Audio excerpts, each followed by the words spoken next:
Alors je vous préviens, je suis désolée, mon autofocus a fait absolument n'importe quoi dans cette vidéo, donc désolée si je suis parfois floue.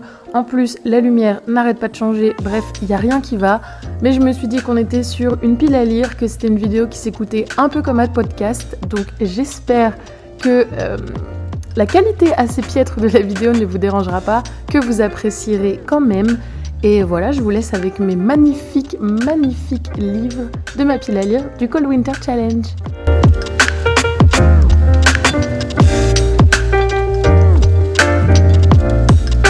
Est-ce que je suis beaucoup trop en retard pour poster ma pile à lire ?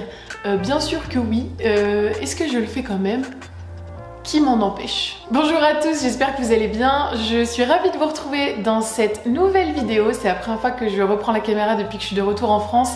Et franchement, ça fait plaisir de pouvoir vous reproposer un peu de contenu un peu plus régulièrement. Et je vous poste ma palle du Cold Winter Challenge. Alors je sais, je suis bien en retard puisque au moment où je filme cette vidéo, on est le 8. Le temps que je la monte, etc., je pense que vous l'aurez d'ici quelques jours et le challenge était déjà censé commencer le 1er décembre, donc la meuf a littéralement une semaine de retard, voire beaucoup plus. Mais c'est des vidéos que j'aime bien filmer, c'est des vidéos que j'adore regarder et je me dis que dans tous les cas, ça peut vous inspirer pour vos lectures hivernales ou vos lectures de 2022, peu importe, c'est toujours sympa. Alors, le soleil décide d'apparaître.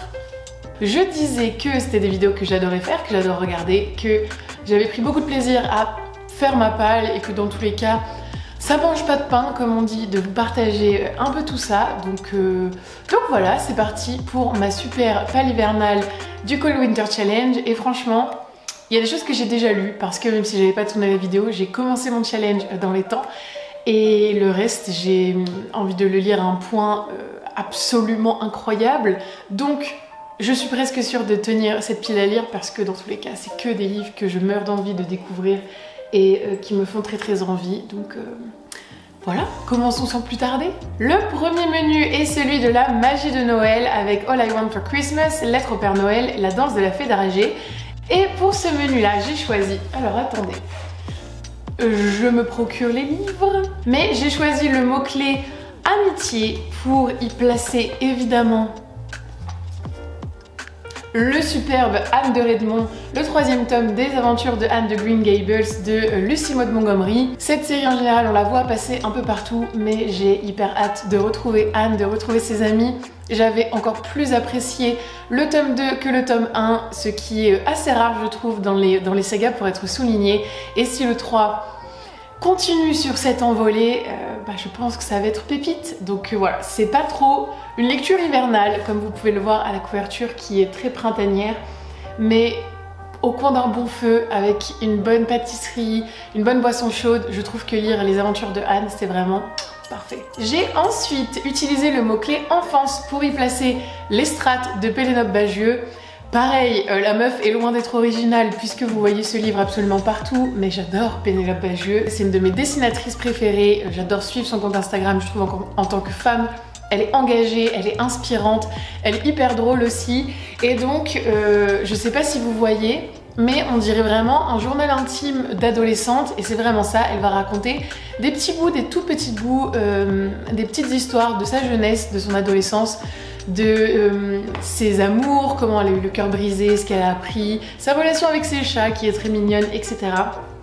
Et je l'ai déjà lu, dévoré en une petite matinée. C'était très touchant, très drôle, je vous en reparlerai, mais elle a cette capacité à parler de choses qui sont très profondes avec un certain humour et à dédramatiser des situations pour vraiment en faire ressortir les leçons et le positif.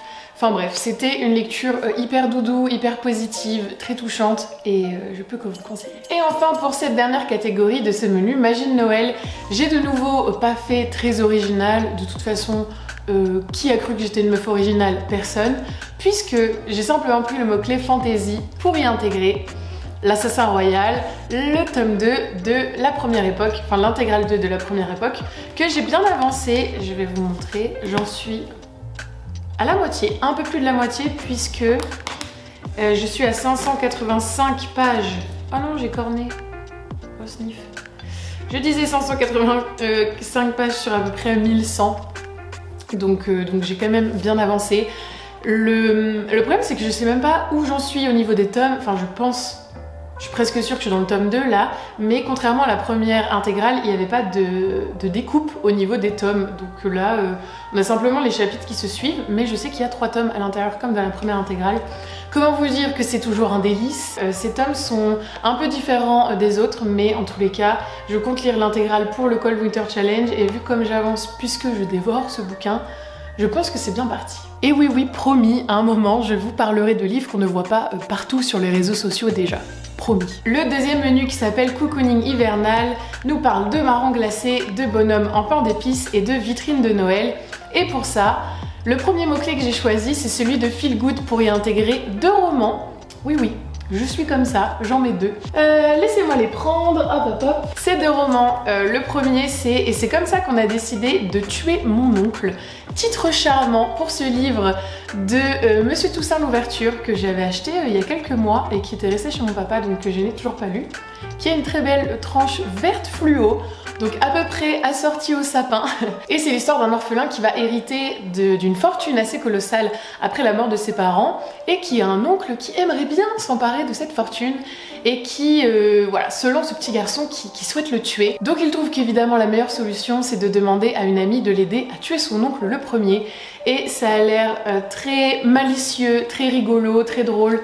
Un peu second degré, et je pense que ça ressemble à Roald Dahl. Je sais pas pourquoi, mais quand j'ai vu ce livre, quand j'ai lu le résumé, ça m'a fait penser à Sacrée Sorcière, ça m'a fait penser à Mathilda, ça m'a fait penser à tout ça, et quoi de mieux de se replonger dans ce type d'histoire pour Noël? Franchement, moi, je sais pas, mais j'ai vraiment hâte de le lire. Et ce n'est pas un livre qu'on voit beaucoup cette fois, donc vous voyez, je tiens un peu ma promesse de vous présenter des choses un peu plus inédites, on va dire.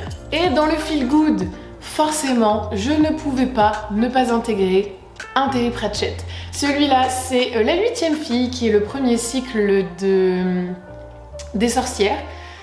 Parce que c'est un cycle que j'ai pas encore commencé. J'ai déjà lu le cycle de la mort et le cycle du guet. Non, un livre, j'en ai lu que 4. 3. Un livre du cycle de la mort, un livre du cycle du guet et un livre du cycle de Rincevent.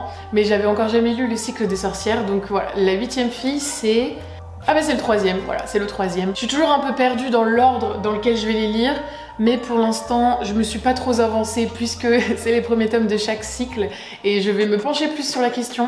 Si vous avez des recommandations par rapport à dans quel ordre c'est mieux de lire les livres d'ordre chronologique ou par cycle, etc. Je suis hyper preneuse. C'est du Terry Pratchett, ça sera hyper drôle, ça sera hyper rigolo. De nouveau, beaucoup de second degré, beaucoup d'autodérision. Il tape un peu sur les doigts de tout le monde et franchement, ça fait plaisir. Ça va me faire du bien de rigoler un peu en lisant ça. Ensuite, j'ai choisi le mot-clé tolérance pour la prochaine catégorie pour y intégrer Pluie noire de Masushi Ibuse, qui est l'histoire d'une jeune fille qui, 5 ans après l'explosion de la bombe d'Hiroshima, ne parvient pas à trouver un mari parce que le bruit court, entre guillemets, que elle a été irradiée pendant l'explosion. Sauf qu'elle ne présente aucune trace de maladie, la plus radioactive n'a pas d'impact visible sur elle et son oncle va essayer de démontrer qu'elle n'est pas malade. Ce livre a l'air incroyable, c'est donc sur la guerre, sur l'emploi de la force, de la violence dans le monde, ça a l'air hyper puissant. Je pense que c'est le genre de livre qui ne laisse pas indemne et qui va vraiment avoir une forte empreinte, surtout avec la beauté et la spécificité de la littérature japonaise qui est très douce, très poétique, très contemplative sur un sujet qui est aussi violent. J'ai hâte de voir ce que ça donne, donc voilà. Et enfin, je ne pouvais pas remplir une catégorie où les mots-clés étaient manga et graphique sans y intégrer 20th Century Boys de Naoki Urasawa. Donc là c'est le tome 5 et le tome 6. Hop là. Juste ici, à chaque fois vous avez un personnage principal en couverture. Et cette série est incroyable. Naoki Urasawa, je l'adore, c'est un de mes mangaka préférés. J'avais fait une vidéo sans spoil sur Monster si ça vous intéresse. Et là, dans cette série, pareil. Vraiment, on retrouve la patte de l'auteur, on retrouve ses dessins magnifiques, l'expression, l'expressivité qu'il donne au visage, la complexité de l'histoire, à quel point les personnages principaux sont bien construits, mais les personnages secondaires aussi. C'est absolument incroyable. Je trouve qu'en plus cette série-là est encore un peu plus marquante que l'autre parce qu'il y a un côté très enfantin puisqu'on y suit en fait des enfants qui ont écrit un carnet de prédictions dans leur petite cachette faite en feuilles, enfin bref, dans un champ. Sur la destruction du monde, comment est-ce qu'ils détruiraient le monde, hein, s'ils en avaient l'occasion. Et bizarrement, ça commence à se produire. Ce carnet de prédictions commence à être réel. Et quand ils s'en rendent compte, évidemment, ils vont prendre des mesures, blablabla. Et on suit sur plusieurs temporalités ces histoires. Et vraiment, cette toile d'araignée que Urasawa arrive à construire est absolument dingue en complexité, en humanité, en émotion. Enfin, je trouve qu'il arrive vraiment à chaque fois à saisir la subtilité de l'âme humaine, à quel point rien n'est noir, rien n'est blanc, tout est gris. Et bref, je vous conseille 1000 fois cette série. Je crois qu'il y en a 9 en tout, donc il m'en reste 3 à lire, mais je suis pas trop sûre. Peut-être qu'il m'en reste un peu plus que ça. Je vais me procurer la suite probablement très prochainement aussi parce que j'ai vraiment envie de les dévorer avant la fin de l'année et de vous faire une vidéo complète à ce sujet. Nous arrivons ensuite dans un menu que j'adore particulièrement, hiver sombre, avec Scrooge, la stalactique ensanglantée, le père Fouettard et un chalet sous la neige. Dans le Scrooge, j'ai choisi de prendre le mot-clé mensonge pour y intégrer Nous de Evgueni Zamyatin, qui apparemment est le roman qui a inspiré 1984 de George Orwell. Et j'ai découvert ce livre dans un podcast qui est C'est plus que de l'ASF. Je vous en ai parlé dans l'épisode que j'avais fait sur les podcasts littéraires, même celui-là ne parle pas que de littérature. Mais l'un des traducteurs de ce roman était venu en parler sur le podcast. Ils avaient fait vraiment tout un épisode dessus, sans spoil, etc. Et ça m'avait trop intriguée. Vraiment. Je savais même pas qu'il y avait un roman russe qui s'approchait, qui avait inspiré, peu importe, de l'œuvre de George Orwell que j'adore. Je trouve que c'est un livre fondateur du XXe siècle et de savoir qu'il y avait quelque chose qui s'en rapprochait dans la littérature russe que je meurs de découvrir encore un peu plus, ça m'a inspiré énormément. Dans une société assujettie au bonheur infaillible et obligatoire, alors que la dernière de toutes les révolutions possibles a eu lieu, les hommes, enfermés sous une cité de verre, sont devenus des numéros. Ceux-ci paient de leur vie le moindre écart à l'ordre établi contre lesquels malgré tout, une poignée de dissidents va s'insurger. D503, constructeur de l'Intégrale, un vaisseau spatial qui a pour mission de ranger les civilisations extraterrestres sous la férule du bienfaiteur, aka Big Brother, n'est-ce pas? Il tient un journal à la gloire de ce monde aseptisé et il consigne les débuts d'une insurrection qui va peu à peu le transformer. Donc si ça donne pas envie de le lire, franchement je sais pas. Mais vous voyez, c'est vraiment un monde pareil où on t'oblige à être heureux, on essaye de te mettre dans des cases et de t'empêcher de penser, et il y en a un à qui on a enlevé un peu son humanité, qui va le retrouver en écrivant un journal. Donc voilà, ça ressemble énormément à 1984 et j'ai trop hâte de lire. Ensuite, le mot-clé qui m'a inspiré pour les 2 livres suivants, c'est évidemment le mot-clé thriller. Et j'ai mis Celle qui brûle de Paula Hawkins que ma maman m'a acheté pour mon anniversaire. Paula Hawkins qui est l'autrice de La fille du train. Et ici, c'est 3 femmes à Londres qui vont découvrir le corps d'un jeune homme sur leur péniche, il me semble, exactement.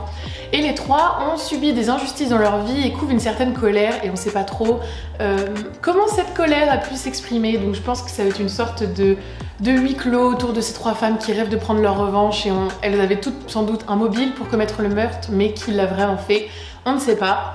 On va voir ce que ça donne. Et le deuxième que j'ai choisi de mettre, c'est L'Hôtel de Jana Wagner. Alors là, pour le coup, la couverture ne peut pas faire plus hivernale puisqu'on est sur un chalet sous la neige avec un petit téléphérique. Alors là, le plot de départ, on est sur un truc classique, de archi classique. Donc une jeune femme va rejoindre des amis dans un chalet, mais à 2 doigts d'arriver dans ce chalet, elle va se faire poignarder. Tous ces hommes et femmes, donc ils sont donc 9, vont se retrouver enfermés.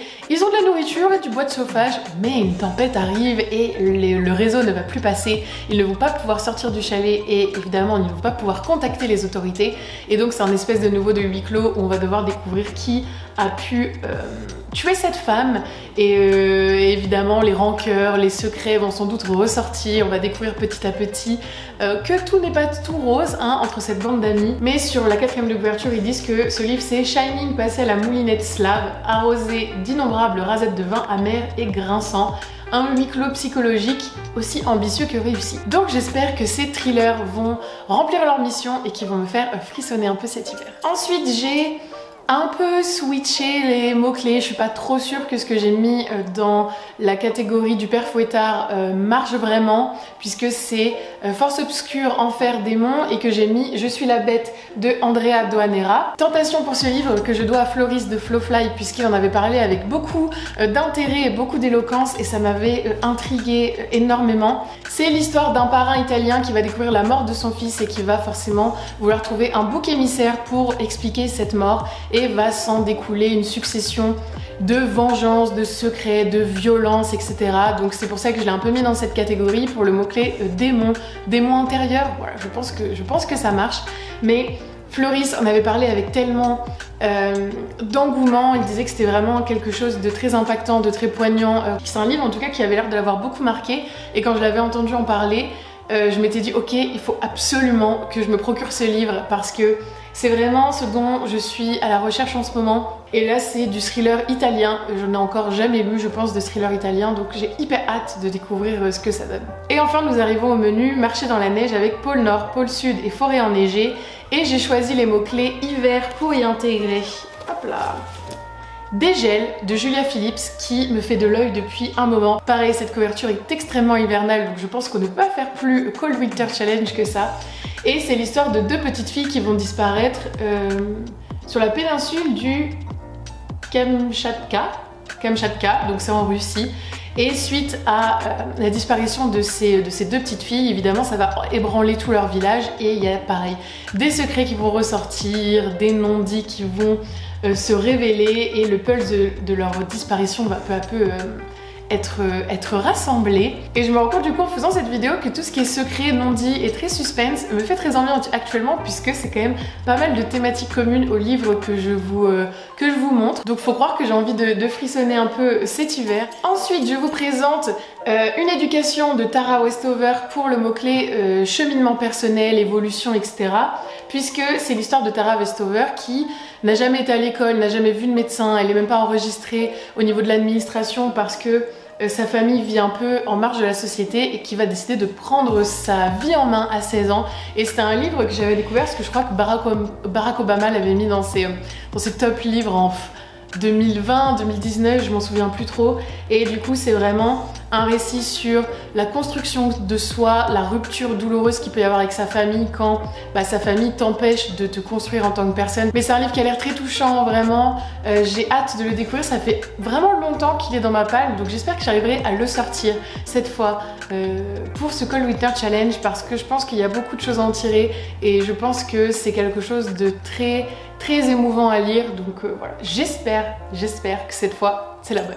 Et ensuite on change totalement d'univers, puisque j'ai pris le mot-clé animaux pour intégrer Demain de Damien Diben, qui est l'histoire d'un chien qui vit au XVIe siècle, je crois, avec son maître, sauf qu'un jour son maître disparaît. C'est vraiment un chien humanisé qui va ressentir des émotions et presque, je pense, se comporter comme un humain à la recherche de son maître. Et puis j'aime bien l'imaginaire qui humanise les animaux. J'avais adoré, vraiment adoré Demain les chiens de Clifford Simak. Je vous conseille 1000 fois ce livre si vous voulez débuter l'ASF, parce que c'était absolument incroyable, c'était drôle, c'était intéressant, c'était émouvant, c'était haletant, enfin bref, ce livre était absolument génial. Et quand j'ai vu ce livre qui s'appelle Demain avec un chien humanisé, mon esprit n'a fait qu'un tour, je me suis dit ok, si c'est la même qualité. En fait j'ai fait un lien dans mon esprit alors que ça n'a absolument rien à voir, mais j'ai pas pu m'empêcher de me rappeler à quel point j'avais adoré Demain les chiens, et je me suis dit je donne sa chance à ce livre, c'est sûr à 100%. Nous arrivons ensuite au menu bonus que j'ai quand même rempli, qui s'appelle Sorcerie hivernale avec Étoile des neiges, Baba Yaga et Yule. Avec le mot-clé astronomie, j'ai rempli Aux limites de l'infini de Stanley Wenbone.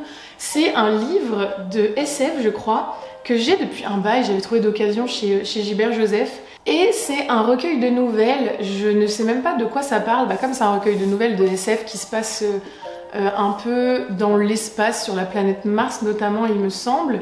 Je peux pas vraiment vous dire de quoi ça parle, mais apparemment Asimov lui-même, Isaac Asimov lui-même a dit que les nouvelles de Stanley Wenbone faisaient partie des histoires qui ont changé la SF. Apparemment il est très connu, je ne connaissais pas du tout, mais du coup ça m'intrigue. C'est des petites nouvelles qui ont l'air très courtes, Quoique, en fait non, je dis ça mais je suis en train de feuilleter, il y en a qui sont pas si courtes que ça. Mais j'y ai vraiment pas de résumé, tout ce que je sais c'est qu'il y a marqué « Aux limites de l'infini et autres nouvelles choisies ». Donc vous voyez sur la couverture ces deux petits astronautes qui ont l'air de se défendre sur la planète Mars contre des choses pas très gentilles puisqu'il y a des yeux rouges. Tout ça pour dire que aux limites de l'infini, ça se passe dans l'espace, donc astronomie, ça passe. On continue avec le mot-clé femme de pouvoir et j'en ai profité pour intégrer Madame Einstein de Marie-Bénédicte qui est sur l'histoire de la femme d'Einstein qui était une femme absolument brillante. Elle était très forte en mathématiques, en physique, etc. Je vous conseille la série Genius qui est une série où chaque saison est sur un personnage. Donc vous avez la première saison sur Einstein où on voit aussi beaucoup de l'impact qu'a eu sa femme et on aperçoit à quel point elle a dit adieu à sa carrière pour le soutenir lui, ça arrive très souvent. La deuxième saison c'est sur Picasso, la troisième c'est Aretha Franklin il me semble. Et donc voilà, ce livre est sur Mileva Mitsamarik qui au 19e siècle était une femme absolument géniale qui va tomber amoureuse de Einstein et qui va juste se rendre compte que un foyer ne peut pas contenir deux génies à la fois et ça, je pense que ça va être très triste de voir à quel point cette femme a dû mettre de côté ses talents pour soutenir son mari et élever leurs enfants. Mais j'ai absolument trop hâte de le lire. Cette biographie a l'air absolument fantastique et on la voit pas beaucoup passer. Donc redonnons à César ce qui était César et redonnons à Madame Einstein ce qui était à Madame Einstein. Même si c'est triste, mais pour faire vendre cette biographie, on est quand même obligé de l'appeler Madame Einstein, alors que cette femme avait un nom propre et un nom bien à elle, mais personne ne le connaît. Donc voilà, c'est un peu triste. Et enfin, nous arrivons au terme de cette pile à lire avec les mots-clés contes et légendes où j'ai placé Démons et merveilles de Lovecraft, qui sont donc des contes qui se comparent un peu aux contes de Edgar Allan Poe, qui sont des voyages hallucinants, angoissés, à travers cet inconnu que les découvertes scientifiques modernes n'ont réussi qu'à multiplier. Et voilà, c'est des très courtes nouvelles, je pense, pareil, sur le monde fantastique et les créatures qui peuvent s'y nicher. Et j'ai lu très peu de Lovecraft, donc j'aimerais bien pallier un peu mes lacunes en 2022 et pourquoi pas fin 2021 si j'y arrive. Mais voilà, en 2022 en tout cas, mon objectif est quand même de pallier mes lacunes sur pas mal d'auteurs. Lovecraft en fait partie et je commence mon parcours avec Démons et merveilles. Cette pile à lire est maintenant terminée, merci de l'avoir suivie jusqu'au bout. J'espère qu'elle vous a intéressé et qu'elle n'arrive pas trop tard pour vous. Dans tous les cas, c'est des vidéos qui sont quand même assez intemporelles. Si vous regardez ça dans 2 ans, peut-être que ça peut vous inspirer de nouveau pour votre pile à lire des futures éditions du Cold Winter Challenge. En tout cas moi, ça me fait hyper plaisir de vous retrouver en vidéo, je suis très contente d'être de retour. Je vous prépare plein de projets très chouettes en 2022, j'espère vraiment réussir à faire des belles vidéos et à continuer à m'amuser, à grandir, à m'épanouir en votre compagnie. En attendant, je vous retrouverai pour d'autres vidéos pour les fêtes, donc je vous dis pas encore joyeux Noël, mais en tout cas je vous souhaite de très belles semaines, profitez de ce mood hivernal, profitez de cette décoration de Noël, j'espère que vous allez tous bien, je vous fais plein de bisous et je vous dis à la prochaine. Et maintenant, il faut faire la miniature. Priez pour moi que je ne décède pas sous cette avalanche de livres. Hold up, I am on my way, I'm in motion. Let's go to the ocean. Yeah, let's go.